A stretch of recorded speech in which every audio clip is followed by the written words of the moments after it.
Sometimes when using USB flash drive, you might can create a new system partition or even locate an existing system partition. To fix this problem, do the following. Unplug the USB flash drive and after a few seconds, plug it back. And now, click refresh. Then wait for a few seconds. And then try to click next.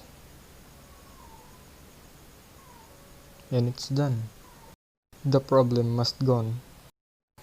But if the problem remains, try to replace your USB flash drive, because some of USB flash drive or pen drive cause this problem or errors. And if it doesn't work, change SATA mode into IDE in your BIOS. Please don't forget to like and subscribe. And that's it for today. Thank you for watching and have a nice day.